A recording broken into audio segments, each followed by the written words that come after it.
اسی طرح سے اور کئی اکابر سے جو روایات ہیں اس سے اندازہ ہوتا ہے کہ وہ غیر حقیقی سوالات کو عوام کے لیے کم از کم غیر ضروری سمجھتے تھے اور ان سوالات کی حوصلہ شکنی کرتے تھے۔ شریعت کی مزید وضاحت سے پہلے یہ ضروری ہے کہ یہ دیکھا جائے کہ دین کیا ہے اور دین کا شریعت سے تعلق کیا ہے۔ قرآن مجید نے ابھی جو آیت آپ نے سنی اس میں الدین کی اصطلاح استعمال کی گئی، شرع لکم من الدین، الدین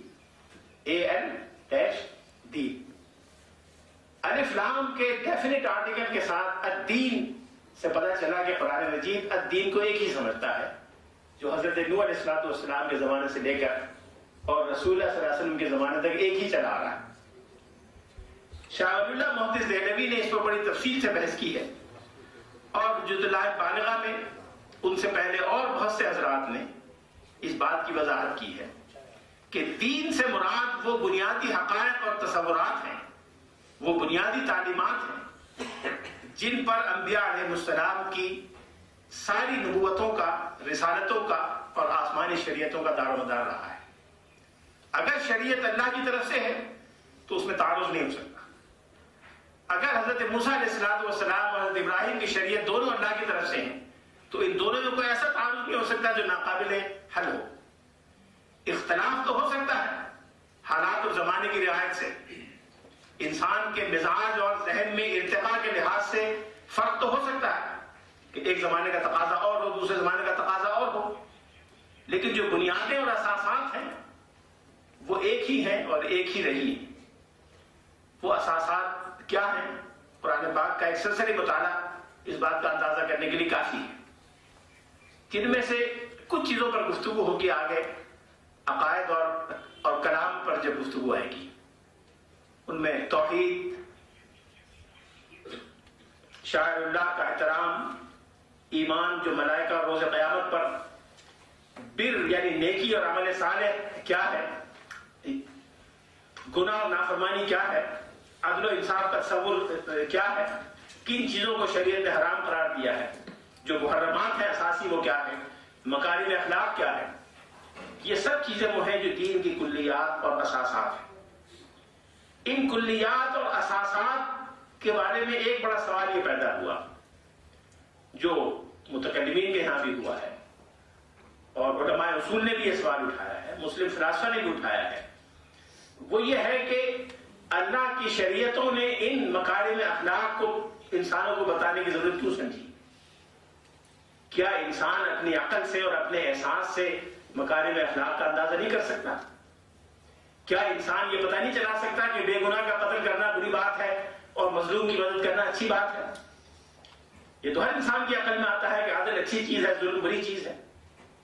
پھر اللہ کی شریعت کو یہ سب مکارم اخلاق بتانے کی ضرورت کیوں پیش آئی؟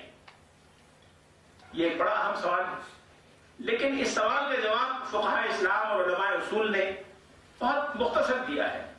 وہ یہ کہ یہ بات تو درست ہے کہ انسانی عقل ان سوالات کا جواب دے سکتی ہے، لیکن ان سوالات کا جواب دیتے ہوئے درمیان میں ایسے علاقے یا گرے ایریا آتے ہیں جہاں انسانی عقل ٹھوکر کھا سکتی ہے، اور انسانی عقل یہ محسوس نہیں کر سکتی کہ کیا چیز ہے جو انسان کے ہوا و ہوس کا تقاضا ہے اور کیا چیز ہے جو واقعی عقل کا تقاضا ہے۔ ایک عام انسان بعض اوقات اپنی عقل اور ہوا و ہوس میں فرق نہیں کرتا۔ دراصل ہوا و ہوس ہوتی ہے وہ اس کو عقل سمجھتا ہے، چونکہ عقل عیار ہے، 100 بھیس بنا لیتی ہے۔ انسان کی عقل اور انسان کا نفس بہت سی برائیوں کو مزین کرتا ہے۔ زین لهم الشیطان اعمالهم، شیطان ان کے اعمال کو مزین کر دیتا ہے اور اس کو یہ اندازہ نہیں ہو سکتا مجرد عقل کی بنیاد پر کہ گرے ایریا کہاں سے شروع ہوتا ہے کہاں ختم ہوتا ہے، کون سی جگہ ہے جو محرمات اور منکرات کے دائرے میں داخل ہو جاتی ہے۔ اس لیے شریعت نے حد بندی کی ہے، اور اس حد بندی کا لازمی تقاضا یہ ہے کہ ایسا کوئی انتظام کیا جائے کہ انسان ہوا ہوس کے دائرے میں داخل نہ ہو سکے۔ اس کے لیے امام شاطبی نے، جن کا ابھی میں نے ذکر کیا، اخراج المکلف عن داعیۃ الہوى، اس کو انہوں نے شریعت کے بنیادی مقاصد میں سے ایک مقصد قرار دیا کہ مکلف انسانوں کو ہوا و ہوس کے دائرے میں پھنسنے سے محفوظ رکھا جائے اور بچایا جائے۔ بعض اوقات ایسا ہوتا ہے کہ انسان نیک نیت سے، اچھے ارادے سے، اچھے مقصد سے اور صحیح منزل مقصود پر جانے کے ارادے سے نکلتا ہے، اگر شریعت کی رہنمائی اس کو حاصل نہ ہو تو وہ فرق نہیں کر سکتا کہ کون سی حد ہے جو شریعت کی مقرر کی ہوئی ہے، کون سی حد ہے جہاں اس کے ہوا ہوس کے معاملات شروع ہو جاتے ہیں۔ اس لیے سب سے پہلے یہ تعین ضروری ہے کہ وہ کون سی حدود ہیں جو ہر دور میں ایک رہی ہیں اور اللہ کا دین اور اللہ کی لائی ہوئی شریعتیں ان پر ہمیشہ متفق رہی ہیں۔ ہمارے بر صغیر کے سب سے بڑے دینی مفکر شاہ ولی اللہ محدث دہلوی نے اپنی ایک بنیادی کتاب جو اسی مضمون پر لکھی ہے، اس کے پہلے حصے میں انہوں نے ان کلیات کا تذکرہ کیا ہے جن پر تمام شریعتوں کا اور حضور علیہ الصلوۃ والسلام کی شریعت کا دار و مدار رہا ہے۔ ان تمام کلیات پر جب غور کیا گیا اور اہل علم نے اس کا مزید جائزہ لیا تو ان کو پتہ چلا کہ ان تمام کلیات کی اساس دو چیزوں پر ہے، ایک ہے عدل، دوسرا ہے علم۔ ہر وہ چیز جو عدل اور علم کا تقاضا ہے وہ بالواسطہ یا بلا واسطہ طور پر دین کی کلیات اور اساسات سے تعلق رکھتی ہے۔ ہر وہ چیز جو علم اور عدل کے منافی ہے وہ شریعت کی اساسات اور کلیات سے منافی ہے۔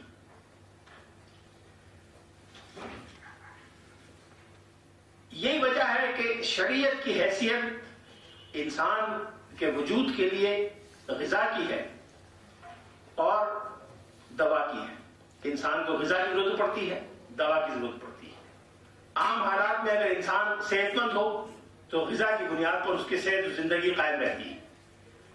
جب اس کی صحت خراب ہونے لگے، توازن خراب ہونے لگے تو اس عدم توازن کے نتیجے میں اس کو دوا کی ضرورت پڑتی ہے۔ دوا کے نتیجے میں عدم توازن ٹھیک ہو جاتا ہے اور توازن دوبارہ قائم ہو جاتا ہے۔ اسی طرح سے شریعت کے کچھ احکام تو عمومی کلیات ہیں جو انسان کے انفرادی اور اجتماعی زندگی کے لیے غذا کی حیثیت رکھتے ہیں، لیکن جب غذا کے نتیجے میں یا غذا مکمل نہ ہونے کی وجہ سے یا کسی اور وجہ سے اجتماعی وجود مختل ہوتا ہے تو دوا کی ضرورت پڑتی ہے، جو شریعت کی وہ تعلیم ہے جو خاص حالات اور خاص زمانے کے لیے ہے۔ وہ حالات اور زمانہ ہوگا تو وہ دوا استعمال کی جائے گی، اور جب ان حالات میں تبدیلی آئے گی تو اس کی ضرورت نہیں رہے گی، اس کے لیے دوسرے حالات اور دوسری دوائیں ہوں گی۔ شریعت چونکہ ہمیشہ کے لیے ہے، اب کسی اور پیغمبر یا کتاب کو نہیں آنا، اس لیے اس شریعت میں بعض ایسے خصائص بھی پائے جاتے ہیں جو ماضی کی شریعتوں میں نہیں پائے جاتے تھے، جن میں سب سے بڑی خصوصیت اس کی جامعیت اور وسعت ہے۔ جامعیت اور وسعت کا ایک مظہر تو ابھی میں نے آپ کے سامنے پیش کیا کہ اس پہ انسانی زندگی کے 3 بنیادی عناصر کے بارے میں رہنمائی موجود ہے: انسان کے عقائد و افکار، احساسات اور جذبات و عواطف اور ظاہری اعمال۔ لیکن اس کے ساتھ ساتھ جامعیت سے مراد ان تمام خصائص کا یکجا ہونا بھی ہے جو سابقہ آسمانی کتابوں میں اور شریعتوں میں متفرق اور منتشر طور پر پائے جاتے تھے۔ سابقہ شریعتوں کا جائزہ لیا جائے، ان میں سے بعض کا تذکرہ قرآن پاک میں بھی ہے، بعض کی کتابیں کسی نہ کسی صورت میں مکمل یا نامکمل، محرف یا غیر محرف موجود ہیں۔ ان کے مشاہدے سے اندازہ ہوتا ہے کہ بعض شریعتوں کا زور بنیادی طور پر قانون پر رہا ہے۔ تورات کے لفظی معنی یہ قانون کے ہیں، تورات کے لفظی معنی قانون کے ہیں، اور پورا یہودی نظام اور یہودی دین سارا کا سارا قانون کے ظاہری امور پر گھومتا ہے۔ مشنا اور پسخا اور تلمود، جتنے بھی ان کے مذہبی تصورات یا کتابیں ہیں، ان سب کا تعلق بالواسطہ یا بلا واسطہ قانون سے ہے۔ جب قانون پر بہت زیادہ زور دیے جانے لگے تو اس کا نتیجہ لازمی طور پر یہ نکلتا ہے کہ قانون کی روح اور مقصد نظروں سے اوجھل ہو جاتا ہے۔ لوگ بھول جاتے ہیں کہ قانون کیوں بنایا گیا تھا، اس کے نتیجے مقصد کیا تھا۔ قانون کی ظاہری پابندی اور لٹرلزم مقصود ہو جاتا ہے اور اصل مقاصد نظروں سے اوجھل ہو جاتے ہیں۔ یہ یہودیوں کے ساتھ بھی ہوا. چنانچہ حضرت عیسیٰ علیہ السلام کو بھیجا گیا جنہوں نے یہودیوں کو قانون الہی کے اصل مقصد سے باخبر کیا، ان کو یاد دلایا کہ مقصد کیا ہے. مقصد اللہ سے تعلق قائم کرنا، انسانوں کے لیے محبت اور بھائی چارے کے جذبات پیدا کرنا، انسانوں کے حقوق کی نگہداشت کرنا، یہ مقصد تھا. اسی لیے اس مقصد کو بیان کرنے والی کتاب کو انجیل کے نام سے یاد کیا گیا، جس کے لفظی معنی بشارت کے. بشارت دی گئی کہ جب قانون پہ عمل کرو گے تو یہ نتائج سامنے آئیں گے. لیکن عیسائیوں نے کچھ عرصے کے بعد اس جزوی سبق کو اصل قرار دے دیا، اور سینٹ پال نے بہت جلد پورے تورات کے قانون کو منسوخ قرار دے دیا. آج کی مسیحیت تورات کے قانون پر ایمان تو رکھتی ہے، عمل نہیں کرتی. ایمان تو رکھتی ہے، یعنی یہ عجیب تصور ایمان ہے، ایمان رکھتے ہیں، they have faith، لیکن ان کے لیے واجب التعمیل نہیں ہے. ان میں سے بہت سے لوگ، جملہ معترضہ کے طور پر عرض کرتا ہوں، اس بات پر حیرت کا اظہار کرتے ہیں کہ مسلمان قرآن میں بلیو کرتے ہیں، they should have faith in the Quran and that's all. وہ یہ کیوں چاہتے ہیں کہ زبردستی اس کتاب پہ عمل درآمد بھی کرائیں؟ عمل درآمد کی ضرورت نہیں ہے، اگر فیتھ ہے تو وہ کافی ہونا چاہیے. جب مسلمان عمل کا مطالبہ کرتا ہے، عمل پہ اصرار کرتا ہے، تو ان حیرت کا اظہار کرتے ہیں، اس لیے کہ ان کے ہاں 2000 برس سے یہ چلا آ رہا ہے. اس طرح کی صورتحال حضرت داؤد کے زمانے میں بھی پیدا ہوئی کہ حضرت داؤد علیہ السلام کے زمانے میں ان سے پہلے سے اللہ تعالیٰ نے یہودیوں کو مادی دولت سے نوازا، ریاست عطا فرمائی، جو پرومسڈ لینڈ ان کا ہے وہ ان کو ملا.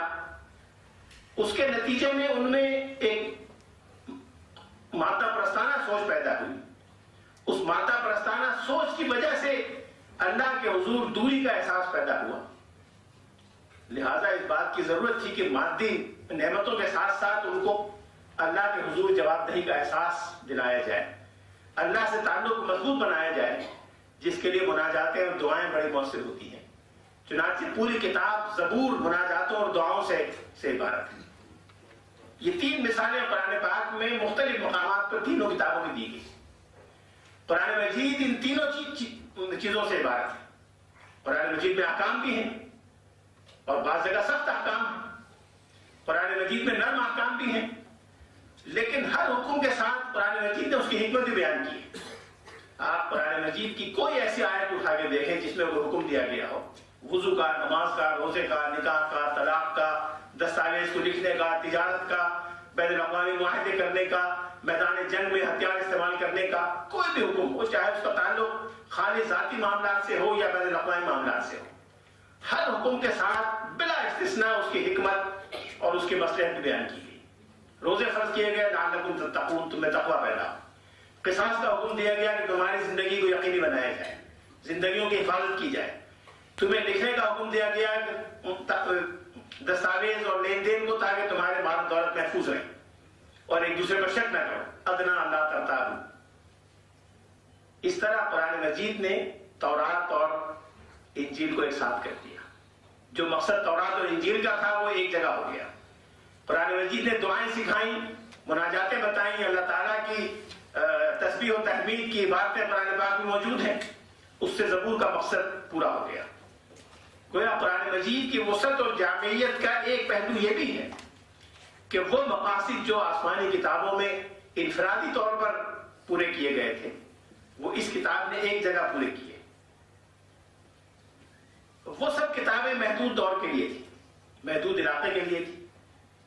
اس علاقے سے باہر، اس دور سے باہر اس کتاب کا کوئی پیغام نہیں تھا، اس شریعت کا کوئی پیغام نہیں تھا. خود حضرت عیسیٰ علیہ السلام کی یہ عبارت موجودہ اناجیل میں موجود ہے کہ میں بنی اسرائیل کی بھیڑوں کو راہ راست پر لانے کے لیے بھیجا گیا.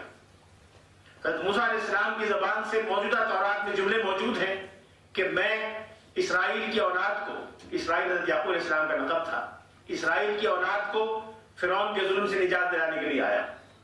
گویا ایک محدود ذمہ داری ہے، محدود قوم مخاطب ہے اور محدود علاقے میں اسائنمنٹ ہے.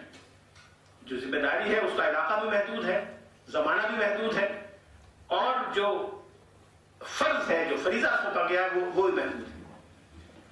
اس کے مقابلے میں اسلام کی شریعت ایک عالمگیر شریعت ہے. قرآن مجید میں کہیں نہیں آیا کہ میں قریش کے لیے یا یثرب والوں کے لیے یا یہودیوں یا فلاں قوم کے لیے یا فلاں علاقے کے لیے یہ نظام دے رہا ہوں. یہ پوری انسانیت کے لیے نظام ہے، ہر دور اور ہر علاقے کے لیے ہے. اور قرآن مجید میں جہاں بھی انسانوں سے خطاب کیا گیا تو یا بنی آدم سے خطاب کیا گیا یا انسانوں سے خطاب کیا گیا. پھر توازن اور اعتدال جتنا اسلامی شریعت میں نمایاں ہے اتنا توازن اور اعتدال کسی اور شریعت میں نمایاں نہیں. توازن اور اعتدال صرف وقتی طور پر کچھ انسان اس پر کاربند ہو سکتے ہیں، اگر اس سے ہٹنا چاہیں، شدت پیدا کرنا چاہیں تو کچھ لوگ کر سکتے ہیں. لیکن ہر زمانے، ہر علاقے اور ہر دور کے لوگ اور تمام لوگ مل کر عدم اعتدال کو اختیار کر لیں، یہ عملاً بھی ممکن نہیں ہوتا اور اس کا نتیجہ رد عمل کی صورت میں سامنے آتا ہے. چنانچہ قرآن مجید میں اس کی مثالیں ریکارڈ کی گئیں کہ جب توازن اور اعتدال کا دامن ہاتھ سے چھوڑا جائے گا اور نیک نیتی اور اچھے جذبے سے چھوڑا جائے گا، للہیت کی خاطر چھوڑا جائے گا، اس کا نتیجہ بھی صحیح نہیں نکلے گا. رہبانیت جو اللہ نے مقرر نہیں کی تھی، انہوں نے یہ بدعت خود اختیار کی تھی، لیکن ما رعوها حق رعایتها، جو انہوں نے خود کہا تھا کہ ہم کریں گے اس کی رعایت خود نہیں کر سکے. اس آیت کی تفصیل میں مفسرین نے جو لکھا ہے وہ یہ بات واضح کرنے کے لیے کافی ہے کہ قرآن مجید نے جس توازن اور اعتدال کا حکم دیا ہے وہ کیا ہے اور اس میں کیا حکمت اور مصلحت ہے. خود اپنے صحابہ کرام کو جو حضور کے اپنے تربیت یافتہ تھے، رسول اللہ صلی اللہ علیہ وسلم نے خالص دینی اور مذہبی جذبے سے کسی عدم اعتدال کی اجازت نہیں دی. ایک مشہور صحابی ہیں عثمان بن مظعون، جن کی للہیت اور جن کے تقویٰ کی خود حضور نے گواہی دی. صحابہ کرام میں وہ شیخ الاسلام کے لقب سے مشہور تھے. شیخ الاسلام ان کا لقب تھا صحابہ کرام میں بھی. انہوں نے ایک مرتبہ اس خواہش کا اظہار کیا کہ کبھی کبھی جی چاہتا ہے کہ تمام دنیا کے جھمیلے چھوڑ کر کہیں یکسوئی سے کہیں جا کے بیٹھے اور صرف عبادت میں پوری زندگی گزارے. حضور صلی اللہ علیہ وسلم نے اس پہ ناخوشی کا اظہار فرمایا، اس بات کو پسند نہیں کیا. اور وہ جو حدیث مشہور آپ نے اکثر سنی ہوگی، نکاح کے شادی کے خطبوں میں ہوتی ہے، من رغب عن سنتی فلیس منی، جو میری سنت سے منہ موڑے اس کا مجھ سے کوئی تعلق نہیں. وہ آپ نے اسی موقع میں عثمان بن مظعون سے یہ بات فرمائی تھی. گویا توازن اور اعتدال ایسی چیز ہے جس کا حضور نے صحابہ کرام کو نہ صرف حکم دیا بلکہ تھوڑا سا بھی عدم توازن کا شائبہ بھی محسوس ہوا تو اس پر ناپسندیدگی کا اظہار فرمایا. ثبات اور دوام یہ ہمیشہ قوانین اور نظریات کا ایک بڑا بنیادی مسئلہ رہا ہے. جن قوانین اور نظریات نے یا جن مذاہب اور افکار نے ثبوت اور دوام یا ثبات اور دوام پر زور دیا وہ تغیرات زمانہ کا ساتھ نہیں دے سکے. جنہوں نے تغیرات زمانہ کو اہمیت دی وہ اپنا ثبات اور دوام برقرار نہیں رکھ سکے. گویا اگر ایک طرف توجہ دیتے ہیں تو دوسرے پہلو متاثر ہوتا ہے. قرآن مجید نے ان دونوں کو، ثبات اور دوام اور تغیر اور تحول، ان دونوں کو اس طرح ملایا ہے کہ دونوں کے تقاضے پورے ہو رہے ہیں.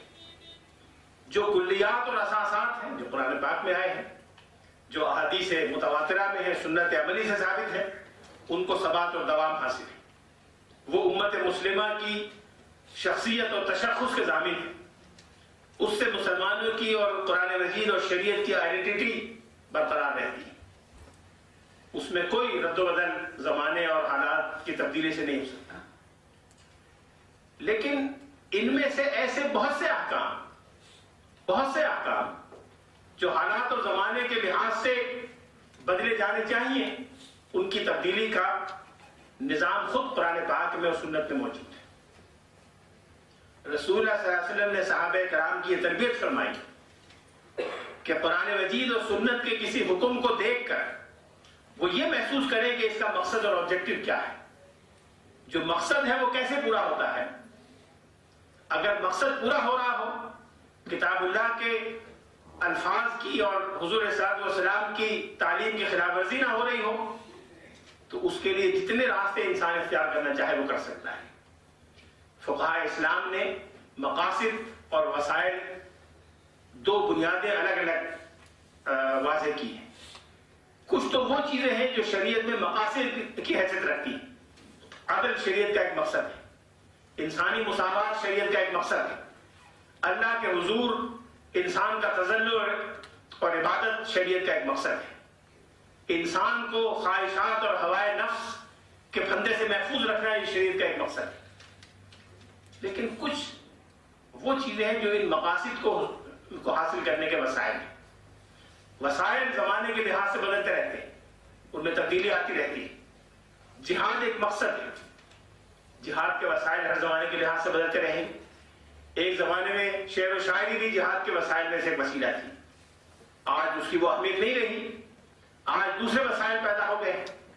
اس لیے وسائل میں تبدیلی ہوتی رہے گی, مقاصد میں تبدیلی نہیں ہوگی. یہ ایک چھوٹی سی مثال ہے اس کی شریعت نے دونوں کو کس طرح جمع کیا.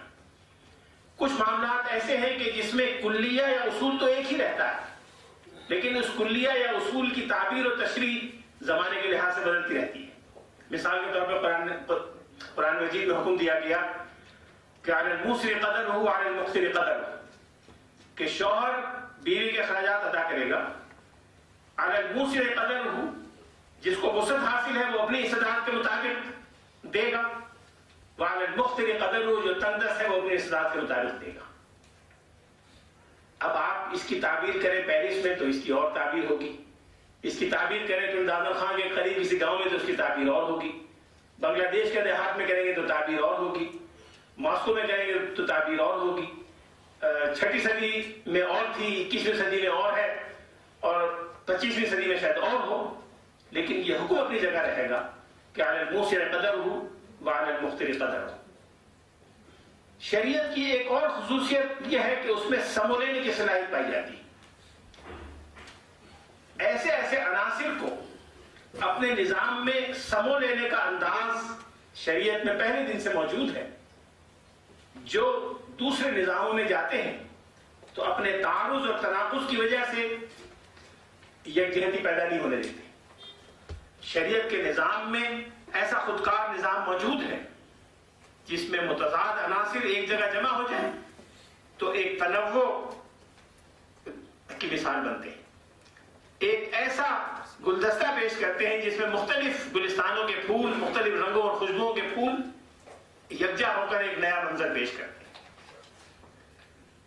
تہذیب کی تاریخ میں یہ اپنی نوعیت کی منفرد مثال ہے کہ ایک ایسی قوم نے جس کا کوئی تہذیبی پس منظر نہیں تھا, جس کے اپنے کوئی تہذیبی روایات نہیں تھی. مکہ مکرمہ اور صحرائے عرب کے حجاز کے بدوؤں کی تو کوئی تہذیب نہیں تھی, لیکن ان کے پاس ایک ایسا مضبوط اصول اور طریقہ کار تھا جس سے کام لے کر انہوں نے متعارض تہذیبوں کو یکجا کیا اور ایک ایسی تہذیب کو جنم دیا جس میں وحدت بھی ہے اور کثرت بھی ہے. کثرت میں مختلف تہذیبوں سے آنے والے عناصر کی آج بھی نشاندہی کی جا سکتی ہے کہ عرب تہذیب میں کیا چیز تھی. امام غزالی کی تحریروں میں کون سی چیزیں ہیں جو ہندوستان سے آئیں, کون سی چیزیں ہیں جو یونان کے صدف کا مرہون منت ہے, کون سی چیزیں ہیں جو مصر سے آئیں. لیکن ان سب کو ایک اکائی میں اس طرح پرویا ہوا ہے کہ وہ لڑی جو ان سب موتیوں کو ایک جگہ پروئے ہوئے ہے وہ واضح طور پر سامنے ہے. یہ آپ ہر پہلو میں, جس پہلو سے اسلامی تہذیب پر غور کیا جائے, اسلامی شریعت کے احکام پر غور کیا جائے تو یہ بات واضح طور پر ہمارے سامنے آتی ہے. ہمارے ملک کے مشہور مفکر اور دانشور جناب اے کے بروہی مرحوم نے ایک مرتبہ فرمایا, اور یہ بات مجھے بڑی پسند آئی. انہوں نے کہا کہ اسلامی تہذیب کے مختلف مظاہر کی مثال ایسی ہے جیسے ایک باپ کی اولاد جو مختلف ماؤں سے ہو, کہ باپ کی وجہ سے ان میں ایک وحدت بھی موجود ہے, ان کی ایک شناخت ہے, ان کا ایک تشخص ہے, لیکن مختلف ماؤں کی اولاد ہونے کی وجہ سے ان میں کثرت بھی ہے, تنوع بھی ہے. ایک ماں ایران کی ہے, ایک ماں افغانستان کی ہے, ایک پاکستان کی ہے, تو ان تینوں کی اولادوں میں الگ الگ خصائص بھی پائے جاتے ہیں, لیکن بیک وقت ایک وحدت اور یکجہتی بھی پائی جاتی ہے. یہی کیفیت اسلامی تہذیب کے مزاج کی ہے کہ اس میں بیک وقت کثرت میں وحدت بھی ہے اور وحدت میں کثرت بھی ہے، دونوں میں سے کسی کا تقاضا مجروح نہیں ہوتا۔ یہی وجہ ہے کہ جتنی غیر معمولی تاثیر اسلامی فکر اور اسلامی تہذیب کی رہی ہے، اتنی غیر معمولی تاثیر ماضی میں کسی تہذیب کی نہیں تھی۔ اسلام سے پہلے آنے والی تہذیبوں میں، اسلام سے پہلے آنے والے نظاموں اور نظریات میں، اسلام کے معاصر نظریات میں اتنی غیر معمولی تاثیر، ممکن ہے آپ میں سے بعض کے ذہن میں سوال پیدا ہو کہ آج مغربی فکر کی تاثیر اس سے بہت گہری ہے۔ سوال اپنی جگہ حق بجانب ہے، لیکن آپ یہ بھی غور کریں کہ مغربی افکار اور نظریات کی تاثیر کو قائم کرنے میں قوت کتنی استعمال ہو رہی ہے، قربانیاں کتنی دی جا رہی ہیں، کتنے انسانوں کا خون بہایا جا رہا ہے، کتنی قومیں اور کتنی نسلیں تباہ و برباد کی جا رہی ہیں۔ جب وہ اثرات ہیں، اور وہ اتنے ہیں کہ انگریزی لفظ میں کہا جائے تو آئس برگ سے نیچے نہیں، وہ اثرات صرف آئس برگ پر ہیں۔